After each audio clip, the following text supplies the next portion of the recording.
그로부터 일주일 후 운명의 그날이 왔습니다. 밤 10시가 넘은 시간, 민지는 이미 잠들어 있었고 저는 내일 발표할 프레젠테이션 자료를 마무리하고 있었어요. 그때 갑자기 제 핸드폰으로 지연이에게서 전화가 걸려왔습니다. 평소 이 시간에 전화하는 일이 없어서 의아했지만 바로 받았죠. 여보, 무슨 일이야? 하지만 대답은 없었습니다. 대신 들려온 것은 이상한 소리들, 숨소리, 옷이 스치는 소리, 그리고 희미하게 들리는 남자의 목소리. 처음에는 뭔가 실수로 걸린 전화라고 생각했어요. 끊으려다 문득 이상한 느낌이 들어 그대로 듣기 시작했습니다. 안녕하세요. 특종 실화 채널입니다. 오늘 들려드릴 사연은 한 남자의 눈물겨운 배신과 통쾌한 복수의 이야기입니다. 사랑했던 아내의 변심과 배신, 그리고 그 후에 벌어진 놀라운 반전까지 여러분의 가슴을 시원하게 해드릴 이야기를 준비했는데요. 본격적인 이야기 시작 전에 아직 구독하지 않으셨다면 구독 버튼 꾹 눌러주시고 함께 실화 속으로 들어가 볼까요? 오늘의 실화 사연 지금 시작합니다. 안녕하세요. 저는 35살 김민수라고 합니다. 중견기업에서 과장으로 일하고 있어요. 사랑하는 딸아이와 아내와 함께 살고 있습니다. 제가 지금 여러분께 이야기하려는 건 제 인생이 완전히 뒤바뀐 순간에 관한 이야기입니다. 처음엔 저도 몰랐어요. 제 곁에 있는 사람이 어떤 일을 벌이고 있는지 전혀 상상도 못했죠. 저와 아내 서지연은 대학 선후배 사이로 만나 7년 연애 끝에 결혼했습니다. 지연이는 백화점 유명 브랜드의 매니저로 일하고 있어요. 항상 세련되고 똑똑한 여자였죠. 결혼 초에는 정말 행복했습니다. 서로를 위한 깜짝 선물도 준비하고 주말마다 데이트도 하고. 그러다 5년 전 우리 딸 민지가 태어났어요. 그때부터 조금씩 변화가 시작됐습니다. 지연이의 회사는 신규 VIP 고객 유치에 사활을 걸고 있었어요. 그래서 지연이는 점점 더 늦게 퇴근하게 됐고 주말 출근도 잦아졌습니다. 처음엔 저도 이해했어요. 경력을 쌓고 싶은 아내의 마음이 이해됐으니까요. 저는 직장일을 마치면 어린이집에 민지를 데리러 가고 집안일도 도맡아 했습니다. 아내가 없는 저녁 시간, 민지와 둘이서 간단한 저녁을 먹고 동화책을 읽어주는 게 일상이 됐죠. 오늘도 야근이야? 라고 문자를 보내면 중요한 고객 미팅이 있어라는 답장이 돌아왔습니다. 점점 늦어지는 귀가 시간, 주말 출장이 늘어나도 저는 의심하지 않았어요. 그저 열심히 일하는 아내가 자랑스러웠습니다. 하지만 지금 생각해보면 그때 이미 뭔가 달라져 있었네요. 지연이는 집에 들어오면 피곤하다며 민지와 놀아주는 시간도 줄었고 저와의 대화도 짧아졌습니다. 주말에도 백화점 특별 행사를 핑계로 외출이 잦아졌어요. 저는 그런 아내를 위해 집안일과 육아를 더 열심히 했습니다. 아내가 편히 쉴 수 있도록. 민수야, 미안해. 요즘 너무 바빠서. 그렇게 말하는 지연이의 눈빛에 때로는 미안함이 보였지만 저는 괜찮아, 나도 바쁜 아내 이해해라며 웃어넘겼습니다. 이제 와서 생각해보면 그건 미안함이 아니라 죄책감이었을까요? 아니면 나를 속이는 것에 대한 불안함이었을까요? 어느 날 저는 지연이의 옷장을 정리하다가 평소 지연이가 좋아하는 스타일이 아닌 고급스러운 의상들이 늘어났다는 걸 발견했습니다. 그리고 제가 선물한 적 없는 고급 향수와 액세서리들. 그때도 저는 회사에서 받은 선물일 거야 하고 넘겼죠. 회사 실적이 좋으니 보너스를 많이 받았나 보다, 그렇게 생각했습니다. 주변 친구들은 요즘 와이프 많이 안 보이네? 라고 물었고 저는 일이 바빠서 그래라고 대답했습니다. 그때마다 친구들의 표정에서 뭔가 불편함이 느껴졌지만 저는 그냥 지나쳤어요. 모든 것이 완벽하다고 믿고 싶었으니까요. 우리 집 현관에는 결혼 당시 찍은 웨딩 사진이 걸려 있습니다. 행복한 미소를 짓고 있는 저와 지연이. 그 사진을 볼 때마다 저는 우리는 여전히 행복해라고 스스로를 안심시켰습니다. 하지만 모든 것은 착각이었어요. 제가 지키려 했던 행복은 이미 무너져 내리고 있었습니다. 어느 날 퇴근길 우연히 백화점 앞을 지나가던 중 낯선 외제차에서 내리는 지연이를 보게 됐습니다. 저희 집 형편으로는 도저히 살 수 없는 값비싼 차였죠. 차에서 내린 지연이는 운전석에 앉은 중년 남자와 뭔가 이야기를 나누더니 웃으며 손을 흔들었어요. 순간 가슴이 철렁 내려앉았지만 아마 회사 관계자겠지라고 생각하며 넘겼습니다. 그날 저녁 지연이에게 물어봤어요. 오늘 백화점 앞에서 누구랑 이야기하고 있었어? 지연이는 잠시 당황하는 듯 했지만 곧 태연하게 대답했습니다. 아, 그거. VIP 고객 중 한 분이셔. 우리 백화점 투자자시기도 해. 가끔 데려다 주시기도 하셔. 그 말에 안심했던 저였지만 그날 이후로 조금씩 이상한 점이 눈에 들어오기 시작했습니다. 지연이의 핸드폰은 항상 비밀번호가 걸려 있었고 문자가 오면 화들짝 놀라며 핸드폰을 확인했죠. 주말에도 중요한 고객과 커피 마시러 간다며 나가는 날이 많아졌고요. 그리고 얼마 후 저는 그 중요한 고객이 누구인지 알게 됐습니다. 50대 중반의 최준호라는 이름의 사업가였어요. 이혼한 지 몇 년 된 백화점 대형 투자자였죠. 우연히 지연이의 핸드폰에서 준호 오빠라는 이름으로 저장된 번호를 발견했을 때 가슴이 미친 듯이 뛰었습니다. 문자 내용은 보지 못했지만 그 이름만으로도 뭔가 잘못되고 있다는 직감이 들었어요. 지연아, 최준호라는 사람 알아? 제 질문에 지연이는 잠시 굳었다가 곧 대답했습니다. 아, 그분? 우리 VIP 고객이시잖아. 내가 관리하는 분이야. 그런데 왜 준호 오빠라고 저장해놨어? 아, 그분이 그렇게 불러달라고 하셔서. 고객 관리 차원에서. 그럴듯한 변명이었지만 지연이의 눈빛에서 불안함이 느껴졌습니다. 그날 이후 저는 조금씩 지연이의 행동을 주시하기 시작했어요. 퇴근 시간 후 지인과 커피 마신다며 나가는 지연이를 몰래 따라본 적도 있었습니다. 그때 본 건 백화점 주차장 한쪽에 정차된 그 고급 외제차였어요. 창문은 짙게 선팅되어 있어 안이 보이지 않았지만 차가 미세하게 흔들리는 것이 보였습니다. 그날 밤 지연이는 평소보다 더 늦게 들어왔어요. 화장이 약간 번져 있었고 평소와는 다른 향기가 났습니다. 오늘 왜 이렇게 늦었어? 라고 물었더니 팀 회식이 있었어 라며 대충 넘어가더군요. 그날 저는 밤새 잠을 이루지 못했습니다. 다음날 지연이의 백화점으로 찾아가 동료들에게 슬쩍 물어봤습니다. 어제 회식했다던데 재밌었어요? 그들의 표정에서 의아함이 느껴졌어요. 어제요? 아니요, 어제는 회식 없었는데요. 그 순간 모든 것이 명확해졌습니다. 지연이는 분명 그 차 안에서 최준호와 만나고 있었던 거예요. 그 후로 저는 지연이의 핸드폰을 몰래 확인하려 했지만 항상 비밀번호가 걸려 있었고 자리를 비울 때면 꼭 가지고 다녔습니다. 최준호라는 남자에 대해 더 알아보기 위해 인터넷 검색도 해봤어요. 그는 여러 사업체를 운영하는 성공한 사업가였고 백화점의 주요 투자자였습니다. 호화로운 파티에 참석한 사진들이 뉴스에 종종 실리기도 했죠. 그 중에는 지연이가 옆에 서 있는 사진도 있었어요. 백화점 VIP 고객 행사라는 제목의 기사였지만 둘의 미묘한 눈빛 교환이 제 가슴을 찢어 놓았습니다. 최준호는 지연이에게 그 고급 외제차를 리스해준 것으로 보였어요. 지연이는 그 차를 타고 백화점 주차장 한쪽에서 그와 만나는 것이었습니다. 생각할수록 분노와 배신감이 치밀어 올랐지만 확실한 증거가 필요했어요. 아직은 때가 아니었습니다. 그로부터 일주일 후 운명의 그날이 왔습니다. 밤 10시가 넘은 시간 민지는 이미 잠들어 있었고 저는 내일 발표할 프레젠테이션 자료를 마무리하고 있었어요.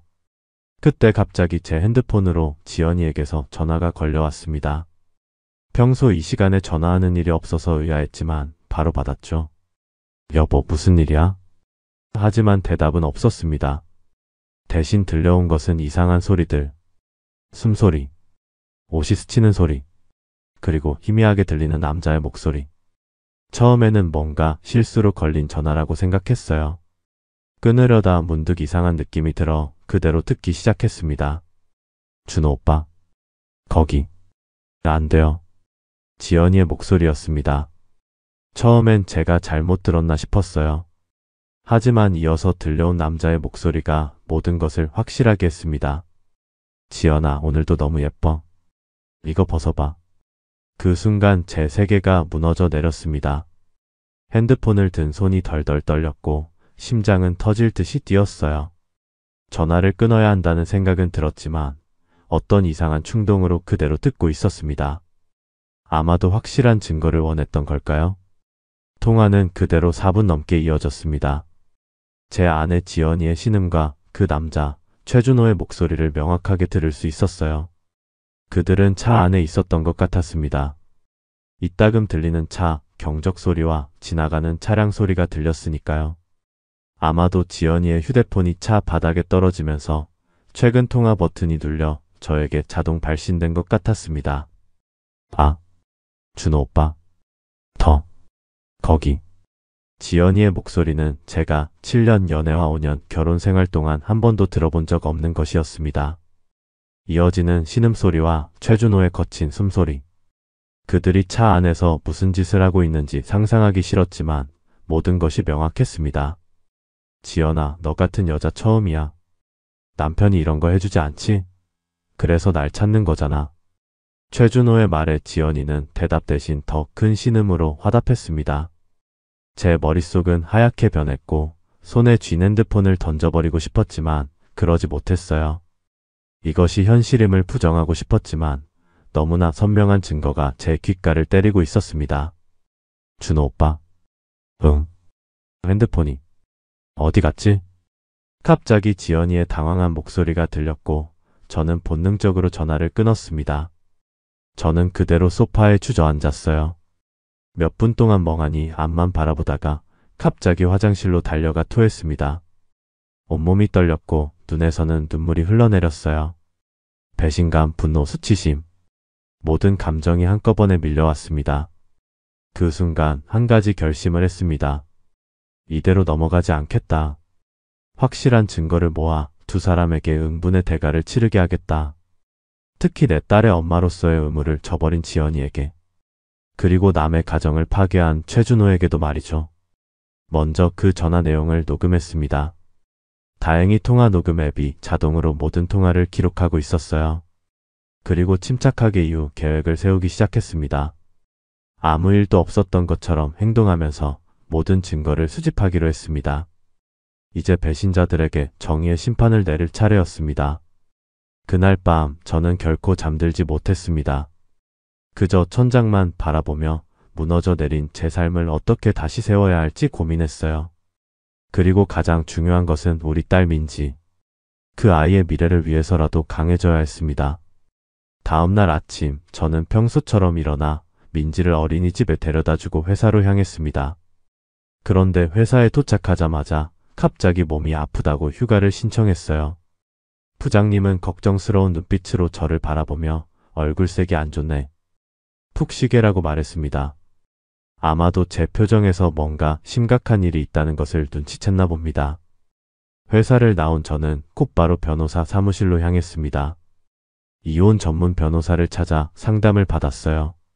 전화 녹음과 함께 제가 알게 된 사실들을 모두 설명했습니다. 변호사는 심각한 표정으로 저의 이야기를 듣더니 고개를 끄덕였습니다.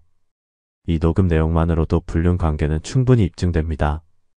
하지만 좀 더 확실한 증거를 수집하는 게 좋겠네요. 특히 상간자 소송을 위해서는요. 저는 변호사의 조언에 따라 더 많은 증거를 모으기로 했습니다. 우선 지연이의 차량 위치를 추적할 수 있는 GPS 앱을 설치했어요.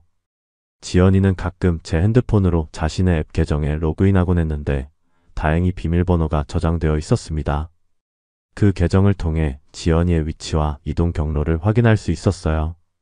또한 통신사에 방문해 지연이의 통화 내역을 확보했습니다. 공동 명의로 된 휴대폰이라 가능했던 일이죠. 그 내역에서 준호 오빠로 저장된 번호와의 빈번한 통화 기록이 확인됐어요. 심지어 새벽에도 통화한 기록이 있었습니다. 한 가지 더 놀라운 사실을 발견했습니다. 지연이는 최근 몇 개월 동안 고가의 명품을 여러 차례 구매했더군요. 우리 가정 수입으로는 설명할 수 없는 금액이었습니다. 분명 최준호가 사준 것이 틀림없었어요. 신용카드 내역까지 모두 증거로 남겨뒀습니다. 그날부터 일주일 동안 저는 철저하게 증거를 수집했습니다.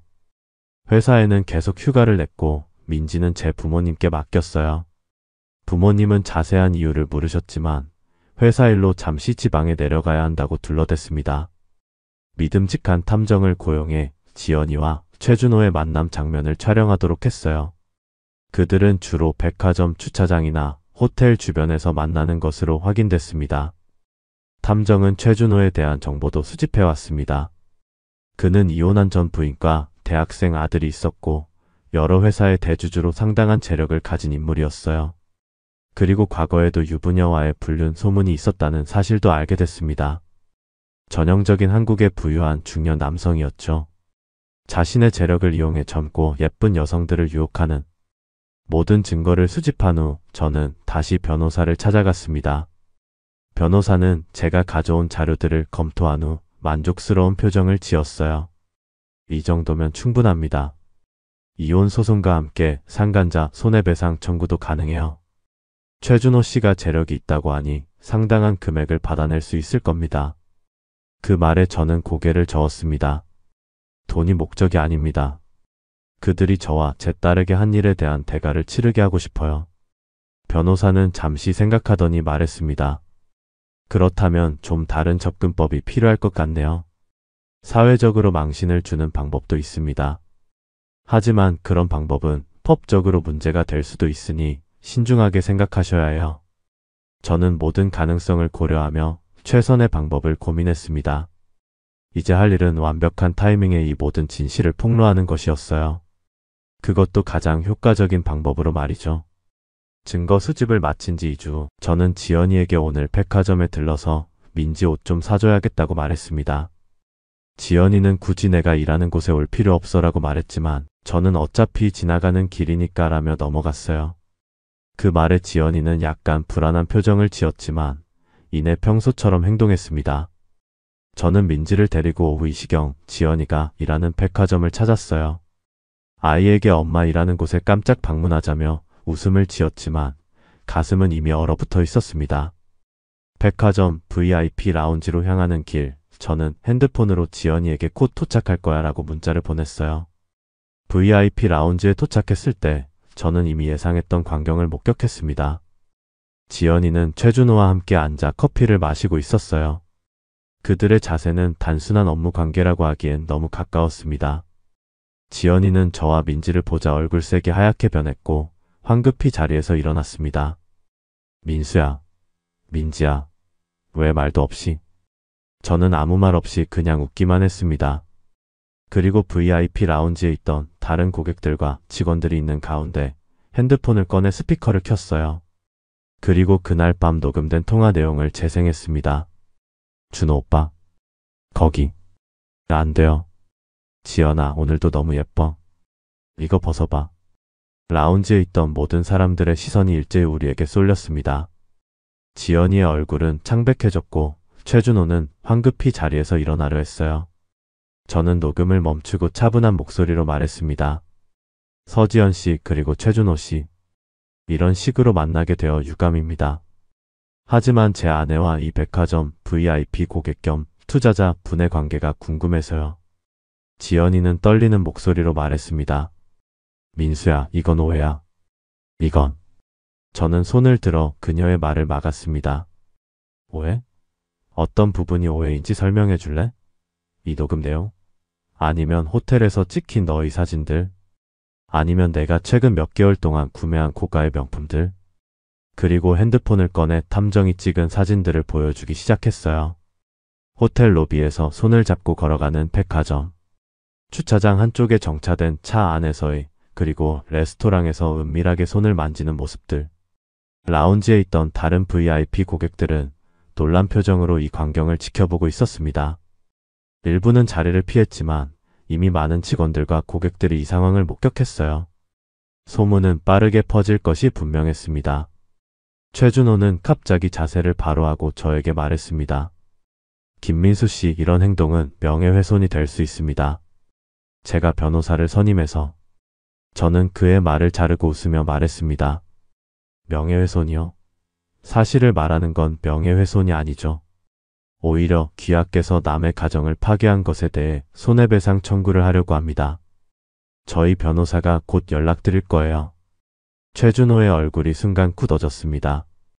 재력과 권력으로 모든 것을 해결해온 그에게 이런 공개적 망신은 예상치 못한 일이었을 겁니다. 그는 주변을 둘러보며 자신을 쳐다보는 다른 VIP 고객들의 시선을 의식한 듯 했어요. 아빠, 엄마가 왜 저렇게? 민지가 불안한 표정으로 물었습니다. 저는 민지를 안아올리며 말했어요. 괜찮아, 민지야. 아빠가 다 해결할게. 우리 이제 가자. 지연이는 당황한 표정으로 다가왔습니다. 민수야, 제발. 민지 앞에서 이러지 마. 우리 집에 가서 얘기해. 저는 그녀를 무시하고 백화점 매니저에게 다가갔습니다. 죄송합니다만 귀사의 직원인 서지연 씨와 VIP 고객이신 최준호 씨의 부적절한 관계에 대한 증거를 귀사 인사팀에 제출하려고 합니다. 제 아내가 근무 시간에 고객과 이런 관계를 맺는 것이 귀사의 정책에 맞는지 궁금하네요. 매니저는 당황한 표정으로 고개를 숙였고 백화점 직원들은 놀란 눈으로 서로를 바라보았습니다. 그들 중 몇몇은 이미 휴대폰을 꺼내 이 상황을 찍고 있었어요. 소셜미디어에 일이 퍼질 것은 시간 문제였습니다. 지연이는 그 자리에서 무너지듯 주저앉았고 최준호는 황급히 라운지를 빠져나갔습니다. 저는 민지의 손을 잡고 천천히 백화점을 나왔어요. 뒤에서는 웅성거리는 소리와 함께 지연이의 흐느끼는 소리가 들렸습니다. 민지에게는 엄마가 회사에서 실수를 해서 아빠가 좀 화가 났어. 괜찮아, 우리 집에 가자라고 달래며 백화점을 나왔습니다. 그날 저녁 지연이는 집에 돌아오지 않았어요. 대신 문자 한 통이 왔습니다. 미안해. 정말 미안해. 내가 잘못했어. 저는 아무 답장도 보내지 않았습니다. 이미 모든 것은 끝났으니까요. 그날 밤 민지를 재운 후 저는 변호사에게 전화해 다음 단계를 논의했습니다. 이혼 소송과 함께 상간자 손해배상 청구를 시작하기로 했어요. 그리고 양육권은 제가 가져오기로 했습니다. 다음 날 아침 백화점 인사팀에서 연락이 왔습니다. 지연이에 대한 내부 조사가 시작되었고 일단 직위 해제 상태라고 했어요. VIP 고객 관리 매니저로서의 직무 윤리를 위반했다는 이유였습니다. 또한 최준호와 지연이 모두 백화점 블랙리스트에 등재될 예정이라고 했습니다. 백화점 사건 이후 모든 일이 빠르게 전개되었습니다. 저는 즉시 이혼 소송을 제기했고 동시에 최준호를 상대로 3천만 원의 상간남 소송도 시작했어요. 지연이는 며칠 동안 연락이 없다가 변호사를 통해 연락해 왔습니다. 그녀는 이혼에 동의하지만 양육권을 공동으로 가져갔으면 한다고 했어요. 어림도 없는 소리. 저는 변호사에게 단호하게 말했습니다. 민지의 양육권은 절대 양보할 수 없었어요. 자신의 쾌락을 위해 가정을 버린 여자에게 아이를 맡길 수는 없었습니다. 제 변호사는 법정에서 지연이의 불륜 사실과 함께 그녀가 아이를 돌보는 시간보다 최준호와 만나는 시간이 더 많았다는 증거를 제시할 준비를 했습니다. 김 과장님, 염려 마세요. 이런 명백한 불륜 사건에서 양육권은 무과실 배우자에게 주어지는 경우가 많습니다. 더구나 아버님께서 평소에도 아이를 많이 돌보셨다는 증거가 있으니까요. 변호사의 말에 조금은 안심이 됐지만 법정 싸움이 쉽지는 않을 것 같았습니다. 지연이도 필사적으로 양육권을 주장할 테니까요. 하지만 저는 모든 준비가 되어 있었습니다. 평소 민지를 어린이집에 데려다주고 데려오는 사진들, 병원에 데려간 기록들, 주말에 함께 놀아준 영상들. 모든 것이 저는 좋은 아버지였음을 증명했습니다. 한편 최준호 측에서는 합의를 제안해 왔어요. 상간남 소송을 취하하면 적절한 금액을 지불하겠다는 내용이었습니다. 아마도 공개 재판을 통해 더 많은 사실이 알려지는 것을 두려워했나 봅니다. 하지만 저는 단호하게 거절했어요. 이건 돈의 문제가 아니었으니까요. 합의는 없습니다. 끝까지 가겠습니다. 제 대답에 최준호 측 변호사는 난색을 표했습니다. 김 과장님, 이성적으로 생각해 보세요. 공개 재판은 당신에게도 특히 아이에게도 좋지 않을 수 있습니다. 하지만 저는 이미 결심한 상태였습니다. 제 딸에게 좋지 않은 건 이미 그쪽 의뢰인이 저질렀습니다. 전 단지 정당한 법적 절차를 밟고 있을 뿐이에요. 그렇게 법정 싸움이 시작됐습니다. 첫 재판날 지연이와 법정에서 마주쳤을 때 그녀는 완전히 다른 사람처럼 보였어요. 화려한 옷과 액세서리 대신 소박한 정장 차림이었고 평소에 자신감 넘치는 표정 대신 수그러든 모습이었습니다. 아마도 변호사가 그렇게 조언했겠죠. 불쌍한 피해자로 보이기 위해서요. 하지만 증거는 명백했습니다. 녹음 파일, 사진들, 통화 기록, 그리고 백화점 직원들의 증언까지. 모든 것이 지연이의 불륜을 증명했어요. 재판 과정에서 최준호가 지연이에게 제공한 금전적 혜택도 드러났습니다. 명품 가방, 고급 시계, 해외여행. 지연이는 결혼 서약을 어기고 물질적 욕망을 택한 것이었죠. 놀랍게도 재판 중에 새로운 사실도 알게 됐습니다. 최준호의 전 부인이 이 소송 소식을 듣고 법정에 나타난 것이었어요.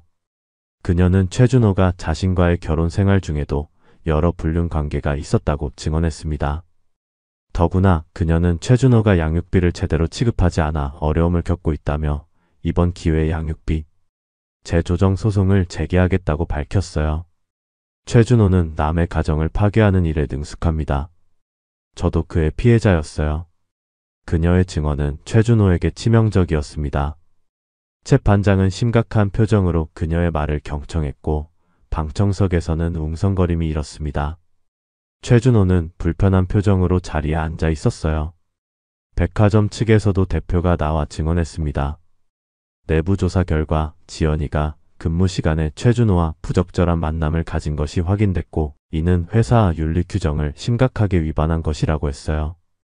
이 때문에 지연이는 이미 해고된 상태였고 최준호는 더 이상 백화점 VIP 고객 명단에서 제외됐다고 밝혔습니다.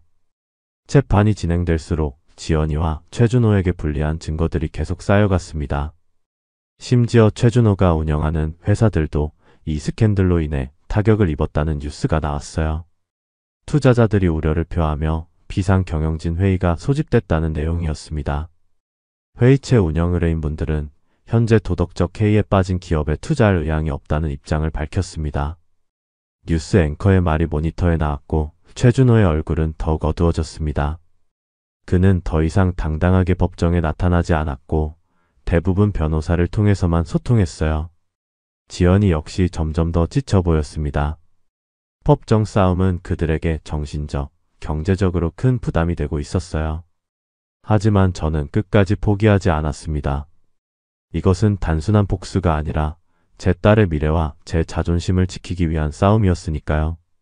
법정 싸움이 6개월째 접어들 무렵 재판부는 마침내 판결을 내렸습니다. 저는 긴장된 마음으로 법정에 앉아 있었고 건너편에는 지연이와 그녀의 변호사가 앉아 있었어요. 최준호는 이날도 출석하지 않고 변호사만 보냈습니다.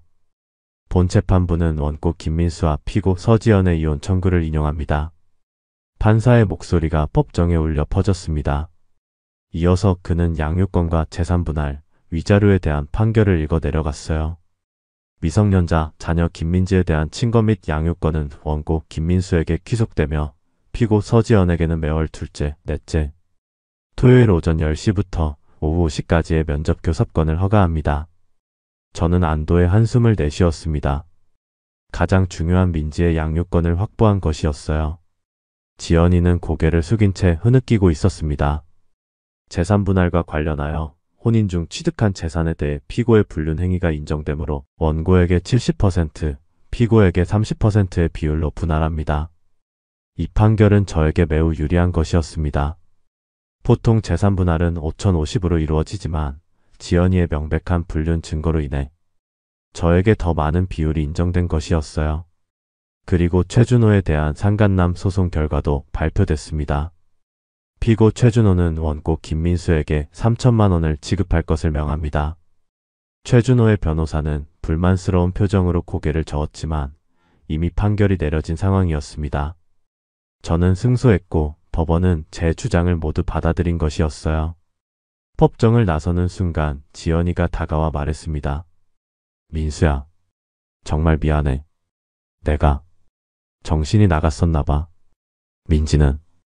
민지는 가끔 보게 해줄래? 저는 차갑게 대답했습니다. 판결대로 면접 교섭권 행사하면 돼요.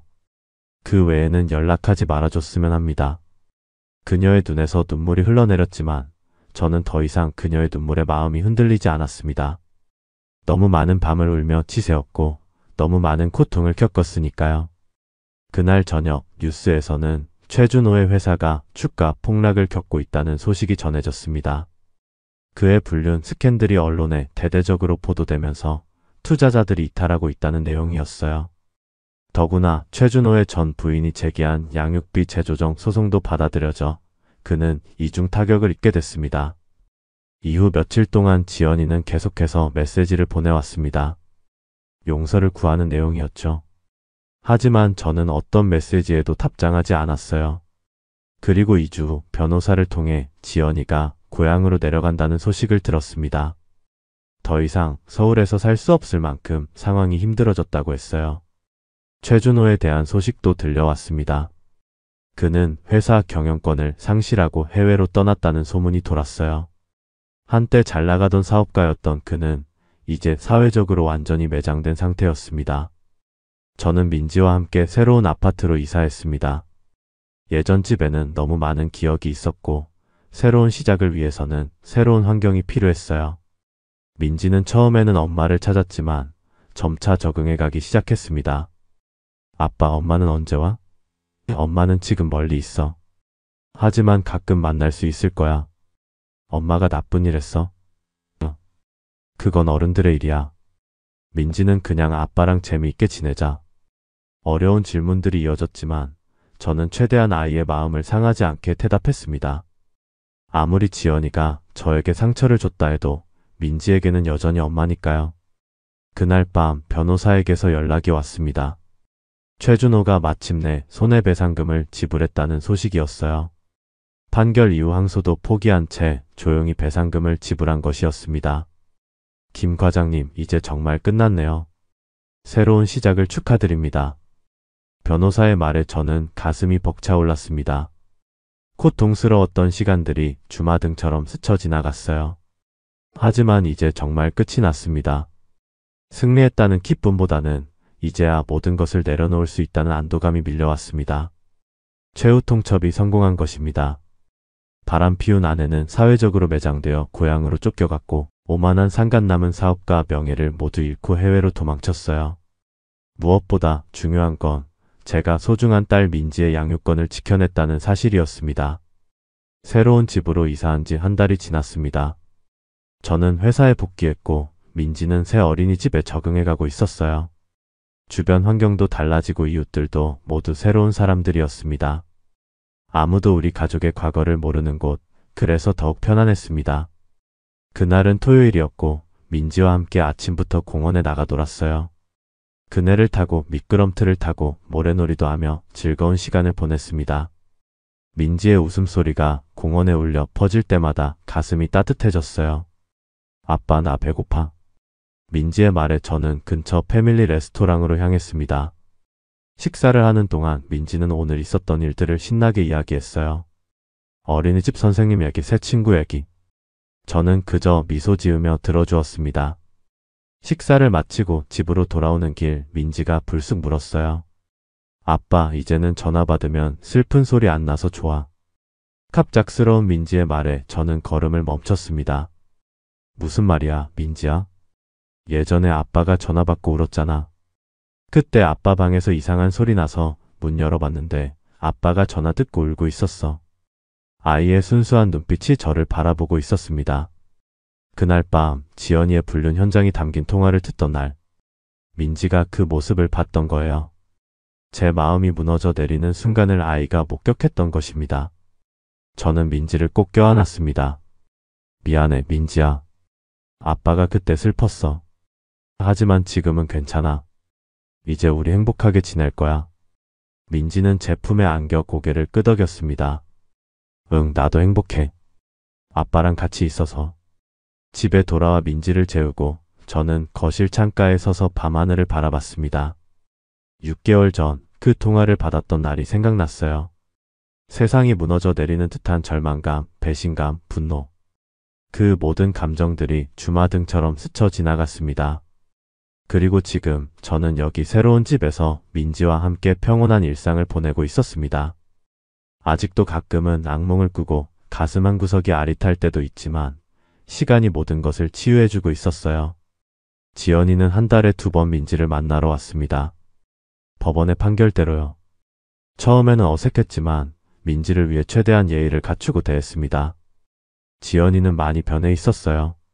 화려했던 모습은 온데간데 없고 소박한 차림으로 민지를 만나러 왔습니다. 그녀의 눈에는 항상 미안함과 후회가 가득했지만 저는 더 이상 그런 감정에 흔들리지 않았어요. 최준호에 대한 소식은 더 이상 들리지 않았습니다. 그저 해외 어딘가에서 숨어 지내고 있다는 소문만 있을 뿐이었어요. 그의 회사는 결국 다른 기업에 인수되었고 그의 이름은 비즈니스 세계에서 완전히 지워진 상태였습니다. 어느 날 지연이의 친구가 찾아왔습니다. 지연이의 소식을 전해주기 위해서였어요. 지연이가 정말 많이 후회하고 있어요. 매일 울면서 당신과 민지 얘기를 해요. 용서해줄 수 없겠지만 그래도 알아줬으면 해서. 저는 그저 고개를 끄덕였습니다. 알려줘서 고마워요. 하지만 이제 저희는 각자의 길을 가고 있습니다.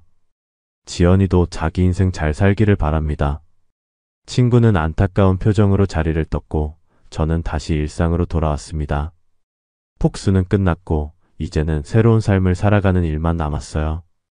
그날 밤 민지의 방에서 동화책을 읽어주던 중 민지가 물었습니다. 아빠, 우리 행복하지? 저는 미소 지으며 대답했습니다. 그럼 우리는 행복해. 엄마도 행복했으면 좋겠어. 아이의 순수한 바람에 저는 잠시 말을 잇지 못했습니다. 그리고 곧 고개를 끄덕였어요. 그래, 엄마도 행복했으면 좋겠네. 민지를 재운 후 저는 거실로 나와 소파에 앉았습니다. 핸드폰을 켜자 지연이에게서 온 메시지가 있었어요. 민수야, 정말 미안해. 내가 한 짓은 용서받을 수 없는 일이라는 걸 알아. 그래도 민지만큼은 잘 부탁해. 내가 훌륭한 아빠라는 걸 알기에 믿고 맡기에. 그리고 고마워. 나를 그렇게 사랑해줘서. 저는 메시지를 읽고 깊은 한숨을 내쉬었습니다. 이제 더 이상의 분노도 증오도 느껴지지 않았어요.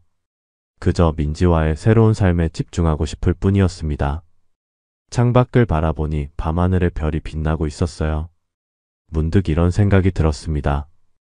가장 잔인한 배신은 사랑하는 사람의 입에서 들려오지만 진짜 사이다는 잊지 않고 끝까지 가는 것이다. 그리고 그 후에 오는 평온함이 진정한 승리라는 것을. 민지의 방에서 들려오는 평온한 숨소리를 들으며 저는 모든 것을 내려놓았습니다. 이제 우리의 새로운 시작만이 중요했으니까요. 제 이야기를 들어주셔서 감사합니다. 저는 아내의 불륜을 우연히 발견한 후 철저한 증거 수집과 계획적인 복수를 통해 정의를 실현한 이야기를 들려드렸습니다. 아내 지연이는 백화점 VIP 고객이자 투자자인 최준호와 불륜 관계를 맺었고 그들의 관계는 실수로 걸린 전화통화로 들통났습니다.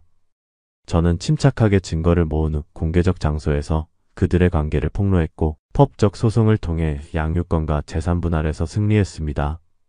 결국 지연이는 직장을 잃고 고향으로 내려갔으며 최준호는 사업과 명예를 모두 잃고 해외로 도망쳤습니다.